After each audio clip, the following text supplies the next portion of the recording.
All right, guys, so we are going to continue talking about capacity today. I hope you guys liked that Yumigo video yesterday that I shared with you because I think it's really funny. I was actually really excited about showing that to you guys in the classroom because I love it so much. And I'm so bummed I couldn't watch it with you. Um, but capacity, we talked yesterday, it's about how much something can hold. So it's in liquid form, okay? So this is customary units of liquid volume. So when you measure in volume, it's how much something can hold, okay? So we need to figure out what is going to be the best way to measure how much liquid these objects can hold. So remember, a gallon is like your milk jugs, your big gallon size milk jugs. Your quart on the example yesterday was like the size of what a ketchup bottle can hold. I'm trying to think of some other better examples. So guys, if we look here, so here's your gallon. A quart, this is like a bottle of Windex is about a quart. A pint, I think you think of those little milk jugs that you guys drink out of at school, and then a cup. It's just like a small cup. And I'm actually, you guys, yesterday I had a measuring cup that I was dumping water into different things for yesterday's lesson. So we have to decide what's going to be best to measure. So let's go back here. We have this little kiddie pool. So we need to figure out if a cup, a pint, or quart, or a gallon is better to measure this. Well, a kiddie pool is big. So can you imagine taking a little cup and measuring how many cups it is? That's going to take forever. And even with a gallon, it's still going to take a while. So gallon's the biggest. So that's the one you're going to want to use here to measure how much liquid is in it. So we'll circle gallon. Okay.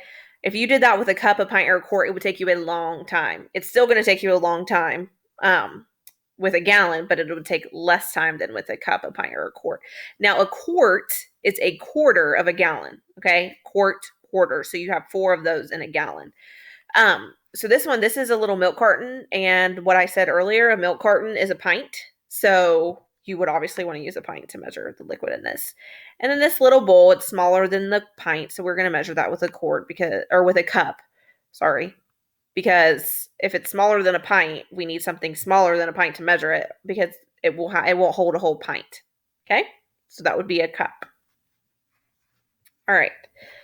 Let's get the cursor back here. Okay, so if we go to this next page, we have capacity, cup, liquid, volume, pint, quart, and gallon. It says the amount a container can hold is its liquid volume or capacity.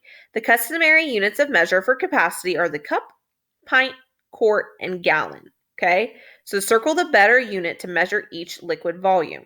So this one's already done for us. A bathtub. Obviously, a bathtub is going to be pretty full. We're going to need to use the biggest way to measure. So we're going to do a gallon. Let me get my eraser out here. So we would definitely want to do a gallon for that. Okay, so now we have this bucket here, and it's hard to tell how big this bucket is because we don't actually have it in person.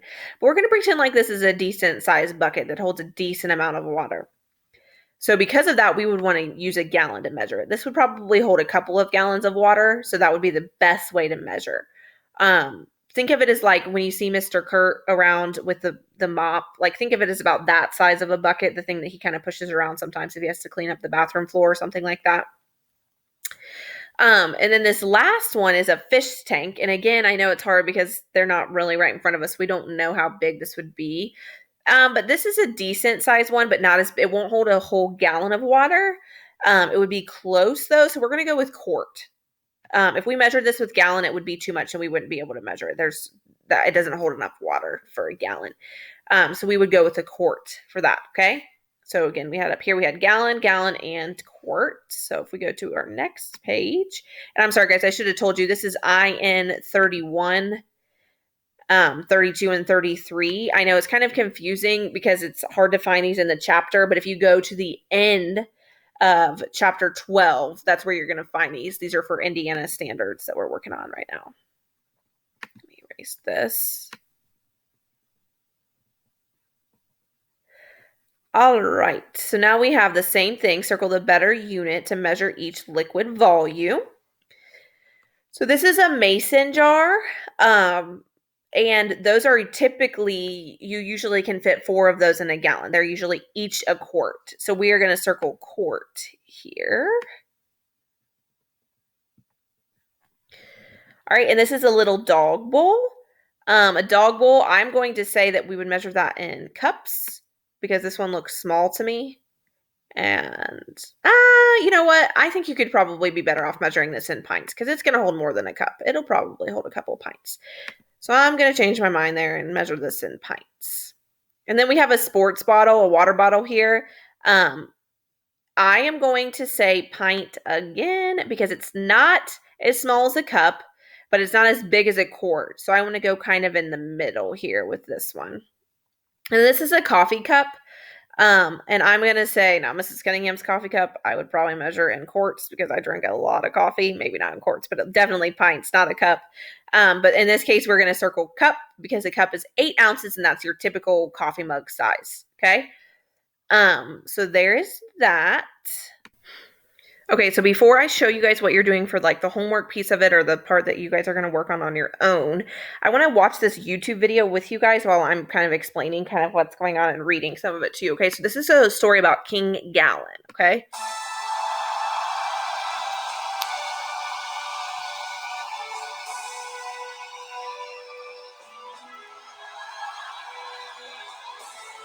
So it says, once upon a time in the kingdom of measurement was a king named King Gallon. So there's our gallon. That's our big G, okay? Because the gallon's the biggest when we're measuring. The gallon is the biggest. King Gallon had 4 beautiful queens. Now think, queen starts with Q, which is the same as our quarts. Remember I said 4 quarts equals a gallon. So think about that for a second.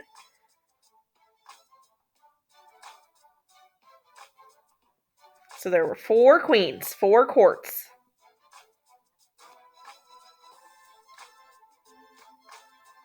Each of his queens had 2 lovely princesses. So princesses starts with P, which is the same as our pint. So if you look here, each gallon has 4 quarts and each quart has 2 pints.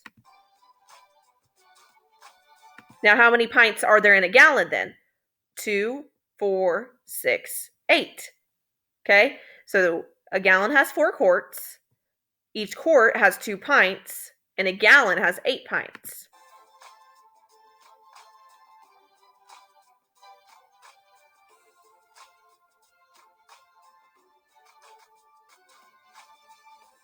And each of their princesses had 2 playful cats. So cat starts with C, just like cups. So it goes gallons, quarts, pints, cups.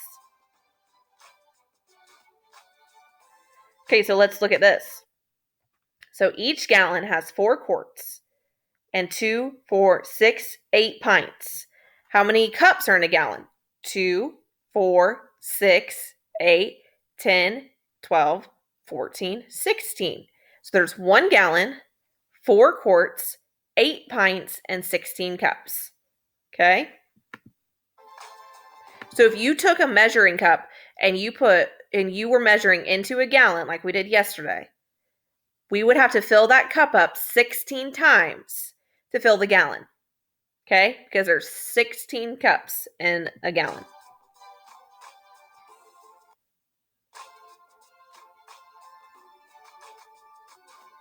And that's the royal family of the land of measurement.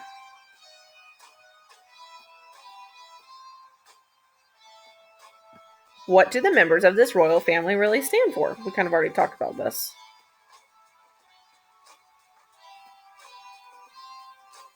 Obviously, we know what King Gallon is. 1 gallon. And there's a gallon of milk. Sometimes you also have like a gallon of orange juice or a gallon of water, maybe a gallon of chocolate milk.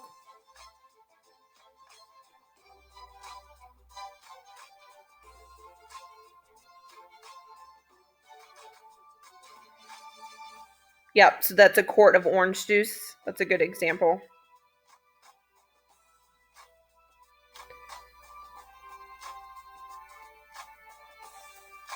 Two pints. Ooh, a pint of ice cream. I like that. Yum.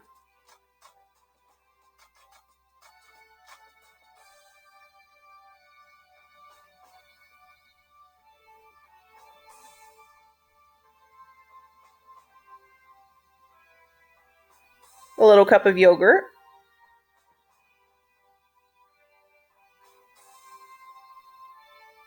And then they lived happily ever after.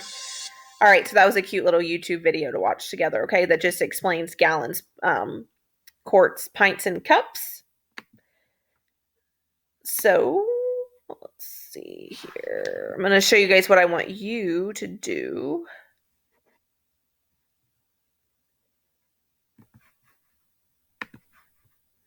Oh, that's not what I wanted.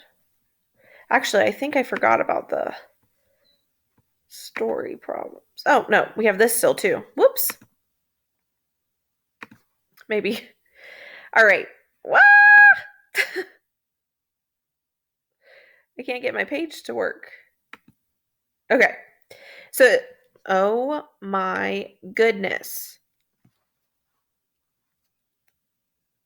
Okay, so here's the thing. It wants us to find these containers and estimate and measure. So I can't guarantee that you guys have these containers at home.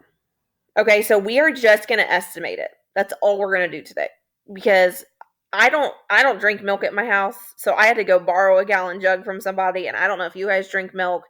I don't know if you have a bucket this size. I have a bunch of coffee mugs, but we'll be able to estimate it, and I can tell you what most of them actually are. Okay, so this is a bucket. And this says about 8 quarts or about 40 quarts. So if you think about 8 quarts, that's about 2 gallons. That is 2 gallons. I don't know why I said about. That's 2 gallons. Okay. 40 quarts is 10 gallons. That's a lot. This is not a 10-gallon bucket. To me, I'm going to guess that this would be a 2-gallon bucket. So that would be my estimate. And then when I measure it, I know that this one's going to be 8 quarts. It's not 40 quarts. Okay. Now, this is a single gallon of milk. So I know that that is only 1 gallon. So there's my estimate, and I know the actual answer. Okay. This is a coffee mug. The coffee mug is not going to hold 6 cups of coffee. It will hold about 1 cup. Okay, so my actual measurement would be 1 cup. Now, again, I'm not actually able to measure these right now because I don't have all the tools that I need, but that's okay. We're working with what we have. That's all what e-learning is all about. I got to zoom in here. So this looks like, ooh, I don't know what size they want that to be. Okay, guys, so this one, there's 8 pints in a gallon. I don't think this is quite a gallon. That's my guess, but I don't really know. So I'm going to say about 6 pints because I think it's less than a gallon. I'm not going to do a measurement one for that because I don't know the answer. So I'm just going to put an X through that because I don't have a jar that's that exact same size. And then this is a bowl. And a bowl is typically going to be bigger than a cup, like a coffee mug. So I would say about 3 cups, okay? That would be my estimate. And I'm pretty confident with this one that if I measured it, it would be 3 cups. But you guys don't have to do the measuring part because you're not technically measuring it. I just circled it because I'm pretty positive I know the answer. But you can just estimate if you want because we don't have everything we need. If we were in school, I would bring all of this stuff in and we have measuring cups and things that we could use, okay? But it's just different when we have to do it like this. Let's go here. Okay, so let me clear my screen off. So you guys are going to do this homework assignment. It says circle the better unit to measure each liquid. So this one there did for you, it's a quart. Do your best. Don't let this stress you out. You're going to do the same thing. You're going to circle them, and then you're going to submit it on Seesaw. Okay? Try to do these problem-solving questions. It's good for you guys to keep working on the word problems. I know they're not your favorite, but it is really good practice, and it's important. When you guys are taking eLearn and things, you're going to need to know how to do this kind of stuff, okay? Please reach out to me if you have any questions. I'm always here. You guys are really, I'm amazed at how well you've been doing. I am so impressed, and I really just miss you guys. You guys are just hard workers and just really good kids. So take care of yourselves. Have some fun. Hopefully you get outside. The weather's getting warmer. It's May. But I love you and miss you all so much, and I will talk to you guys soon.